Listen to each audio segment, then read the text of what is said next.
Lucas 9:51, decíamos que es importantísimo este versículo, porque es cuando Lucas nos presenta a Jesús iniciando su misión redentora. El otro día lo citaba yo de memoria y aquí lo tengo, que me alegro que sea así, porque dice esta traducción: cuando llegó el tiempo de su partida de este mundo, Jesús tomó la decisión de ir a Jerusalén. Es una traducción pésima. Otra traducción dice: cuando se iba cumpliendo el tiempo de ser llevado al cielo, se dirigió decididamente a Jerusalén. Es una traducción un poco mejor, pero sigue siendo mala. Otra dice: sucedió que como se iban cumpliendo los días de su asunción, él se afirmó en su voluntad de ir a Jerusalén. La traducción es incomparablemente mejor. Fíjense cómo los matices a veces cambian el sentido. Pero vayamos a la Vulgata. Y entonces San Jerónimo traduce del griego directamente: pactum est autem dum complerentur dies assumptionis eius, et ipse facem suam firmavit, ut iret in Jerusalem. O sea, como advino el hecho mientras se cumplían los días de su asunción, él mismo afirmó su faz para ir a Jerusalén. Afirmó su faz. O sea, en otras traducciones decían, es un poquito fuerte, llamativo, endureció el rostro. Esta es la que yo, de las primeras que conocí y leí y estudié. Endureció el rostro, porque claro, afirmó su faz, viene a ser eso, ¿no? Es muy interesante este versículo, muy interesante, porque nos acercamos con él al cumplimiento del plan de Dios que inaugura una nueva etapa de la historia de la salvación. Se trata de la partida, del paso, de la fase de Jesús hacia el Padre, de su asunción.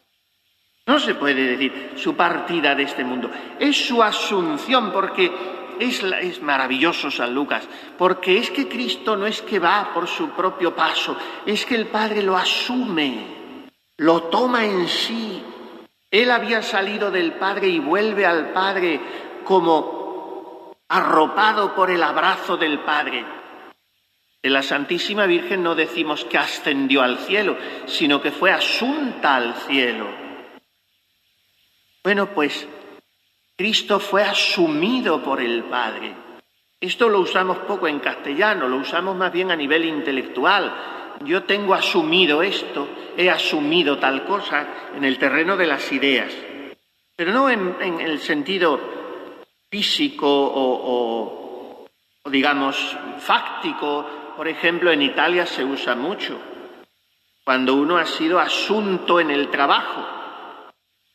Primero te toman de prueba, te tienen un año a prueba, y entonces la pregunta constante es: ¿sei già stato assunto? ¿Sei stato assunto? ¿Te han fichado del todo? ¿Estás de plantilla? Porque claro, cuando estás asunto también el dinerete sube de punto. Bueno, pues Cristo fue asumido por el Padre. Y al cumplirse los días de su asunción, se afirmó en su voluntad de ir a Jerusalén. Y entonces envió por delante mensajeros que fueron a una aldea de Samaria para prepararle posada. Pero no quisieron recibirle porque se dirigía a Jerusalén. Esto es impresionante teniendo en cuenta que pocos versículos más tarde, que es lo que quería comentar, pero no tenemos tiempo, no sabemos cuándo podrá ser, pues tendremos delante el episodio del buen samaritano.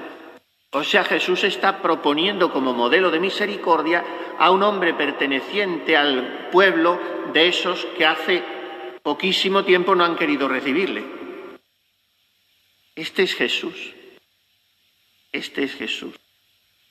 Fueron a una aldea de Samaria, pero no quisieron recibirle. Ya digo, muy poco después, hará referencia del misericordioso como el buen samaritano. Los discípulos Santiago y Juan, al ver esto, dijeron: Señor, ¿quieres que mandemos que baje fuego del cielo y los consuma? Los Boanerges, claro, los hijos del trueno, pedían truenos. Pero Jesús, volviéndose hacia ellos, les reprendió severamente y se fueron a otra aldea. Comentando este parágrafo, este pasaje, el Papa Benedicto XVI dice que Jesús se dirigió decididamente a Jerusalén. Él toma esta traducción, pero no sé cómo la tomaría en italiano, que es como lo dijo. Habría que ver el italiano. Y dice: en la palabra decididamente podemos vislumbrar la libertad de Cristo, pues sabe que en Jerusalén lo espera la muerte de cruz, pero en obediencia a la voluntad del Padre se entrega a sí mismo por amor. Y ahora insiste en esto que decíamos hace un rato. La mayor madurez, la mayor libertad es la de donar la propia voluntad, la de la obediencia. Y dice el Papa: en su obediencia al Padre, Jesús realiza su libertad como elección consciente, motivada por el amor. ¿Quién es más libre que Él, que es el Todopoderoso? Pero no vivió su libertad como arbitrio o dominio, la vivió como servicio. De este modo llenó de contenido la libertad, que de lo contrario sería solo la posibilidad vacía de hacer o no hacer algo. La libertad, como la vida misma del hombre, cobra sentido por el amor. En efecto, ¿quién es más libre? ¿Quién se reserva todas las posibilidades por temor a perderlas? ¿O quién se dedica decididamente a servir y así se encuentra lleno de vida por el amor que ha dado y recibido? La libertad, dice San Pablo a los Gálatas, no es para vivir según la carne, sino para servirse unos a otros. Sigue diciendo Benedicto XVI: la libertad cristiana no es en absoluto arbitrariedad, es seguimiento de Cristo en la entrega de sí hasta el sacrificio de la cruz. Puede parecer una paradoja, pero el Señor vivió el culmen de su libertad en la cruz como cumbre del amor. Cuando en el Calvario le gritaban: si eres hijo de Dios, baja de la cruz, demostró su libertad de hijo precisamente permaneciendo en aquel patíbulo para cumplir a fondo la voluntad misericordiosa del Padre. Muchos otros testigos de la verdad han compartido esta experiencia. Hombres y mujeres que demostraron que seguían siendo libres incluso en la celda de una cárcel, a pesar de las amenazas de tortura. La verdad os hará libres. Quien pertenece a la verdad jamás será esclavo de algún poder, sino que siempre sabrá servir libremente a los hermanos. Fíjense lo que saca Benedicto XVI de ese adverbio: decididamente, o sea, libremente, al comentarlo en el Ángelus del 1 de julio de 2007, de donde estoy tomando esto. Y sigue comentando este pasaje, el pasaje siguiente, en el Ángelus del 27 de junio de 2010, comenta lo que sigue a esto, que es que Jesús les reprende severamente cuando quieren pedir fuego del cielo, siguen a otra aldea y mientras van de camino, uno le dijo: te seguiré a donde quiera que vayas. Jesús le contesta: las zorras tienen madrigueras y los pájaros del cielo nidos, pero el Hijo del Hombre no tiene dónde reclinar la cabeza.